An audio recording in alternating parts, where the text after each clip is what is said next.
Social media पर कल से ही एक पोस्ट वायरल हो रही है जिसमें नीतीश बाबू कह रहे हैं कि मुख्यमंत्री नरेंद्र मोदी जी बनेंगे। मतलब साफ है कि अब जनता ने भी ठान लिया है कि प्रधानमंत्री नरेंद्र मोदी सत्ता से जा रहे हैं। बयान साहब नीतीश कुमार का था कि मोदी जी मुख्यमंत्री बनने वाले हैं। मैं आपको साहब एक एक डिटेल आज बहुत सटीक बताने वाला हूं क्योंकि 6 चरणों में मतदान होगा। 1 तारीख को 7वें चरण का मतदान है। जनता जिस प्रकार से प्रधानमंत्री नरेंद्र मोदी को 14 और 19 में जिताई थी, क्या जनता मोदी जी को समर्थन दे रही है? जी बिल्कुल नहीं। जनता ऊब गई थी। जनता सिर्फ और सिर्फ इनके जुमलों से परेशान हो गई थी। हम जब ग्राउंड रिपोर्टिंग कर रहे थे, लोगों से पूछते थे कि भाई आपने किन मुद्दों पर वोट दिया है, तो जनता के कुछ विभिन्न मुद्दे थे। एक भाई साहब से हमारी बात हुई, आपने हमारी पिछली वीडियो में देखा भी होगा। उन्होंने बताया कि हमने शिक्षा के लिए वोट दिया, स्वास्थ्य के लिए वोट दिया, रोजगार के लिए वोट दिया, मुफ्त बिजली के लिए वोट दिया, आरक्षण बचाने के लिए वोट दिया, लोकतंत्र को बचाने के लिए वोट दिया, संविधान को बचाने के लिए वोट दिया, पेपर लीक से मुक्ति के लिए वोट दिया और शिक्षा अच्छी हो, बेहतर हो, उसके लिए वोट दिया। जब हम और भी लोगों से, अल्पसंख्यक समाज के लोगों से, सवर्ण समाज के लोगों से, ब्राह्मण समाज के लोगों से, दलित पिछड़ा आदिवासी समाज के लोगों से जब हम लगातार ग्राउंड रिपोर्टिंग साहब कर रहे थे, जैसा मैंने आपसे वादा किया था साहब, मैंने कहा था कि पल पल खपा दूंगा देश के लिए, आपके लिए और संविधान के लिए, क्योंकि ये लड़ाई जो थी ये मोहब्बत और नफरत की लड़ाई थी। नफरत के बाजार में साहब मोहब्बत की दुकान खुल रही है। आप यूपी से हैं, आप कमेंट में जरूर बताइएगा कि आपके यूपी में इंडिया अलायंस की इस बार कितनी सीटें आ रही हैं। राजस्थान में भाजपा की कितनी सीटें आ रही हैं, इंडिया अलायंस की कितनी सीटें आ रही हैं, और बिहार सबसे अधिक सीटें यूपी और बिहार में जो साहब है ना, बिहार में कितनी सीटें आ रही हैं, क्योंकि 40 में से 39 सीट पिछले पंचवर्षीय में मोदी साहब को बिहार की जनता ने दिया। साहब उन्होंने वादा भी किया था कि आपके लिए हम चीनी मिल खुलवा देंगे, रोजगार के भंडार लगा देंगे, लेकिन साहब ने सिर्फ और सिर्फ वहां पे जुमला देने का काम किया। आपको साहब याद होगा कि मोदी जी ने रोड शो भी किया। साहब आप बताइए कि तेजस्वी बाबू ने इतना रोजगार दे दिया, 17 महीने में 2.5 लाख से ज्यादा रोजगार दे दिया। अब बिहार की भी जनता कह रही है कि साहब हमको आपकी सरकार नहीं, हमको तेजस्वी बाबू की सरकार चाहिए जो हमको रोजगार दे। हमको अब वो सरकार चाहिए जो हमारे बच्चों के भविष्य की बात करे। आप सोचिएगा साहब जरूर, अगर आप किसान समाज से आते हैं तो आपके लिए वीडियो बहुत जरूरी है, और पंजाब के लोग अगर मुझे देख रहे हैं तो आपके लिए भी ये वीडियो बहुत जरूरी है साहब, क्योंकि 1 तारीख को पंजाब में चुनाव है साहब। पंजाब के किसानों को मोदी जी ने दिल्ली में नहीं घुसने दिया, तो मैं आप लोगों से निवेदन करना चाहता हूं कि आप लोग भी ऐसी सरकार को संसद में ना घुसने दें, अपने पंजाब में ना घुसने दें, क्योंकि ये सरकार सिर्फ और सिर्फ अडानी और अंबानी की सरकार है, उद्योगपतियों की सरकार है। मैं चाहता हूं कि इस देश में वो सरकार बने जो किसान हितैषी हो। मैं ऐसी सरकार का समर्थन करता हूं जो महिला हितैषी हो। मैं ऐसी सरकार का समर्थन करता हूं जो युवा के हित की सोचे, दलित किसान पिछड़ा आदिवासी के हित में सोचे, अल्पसंख्यक समाज के हित में सोचे, सवर्ण समाज के हित में सोचे।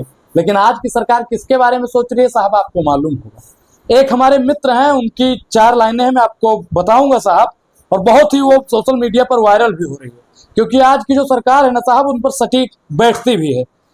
लुट रही है आबरू वतन की बेटियों की, सुना है स्मृति ईरानी मौन है। अगर इतना ही सम्मान करती हैं महिलाओं का बीजेपी, तो बताओ प्रज्वल रेवन्ना कौन है? 6 चरणों के मतदान के बाद में दस्ताने लगे हैं, 56 इंच की छाती वाले भी अब घबराने लगे हैं। और कुछ इस तरह भगदड़ मची है चोरों की गिरोह में, आलम यह है कि एक दूसरे पर आरोप लगाने लगे हैं। देखकर चुनाव के नतीजे उनके चेहरे पर मायूसी छा गई।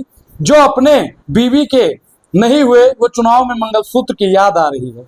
सब मिलकर आगे आओ, आवाज लगाओ जोरों से, हिंदू मुस्लिम की नींद से जागो, देश बचाओ चोरों से।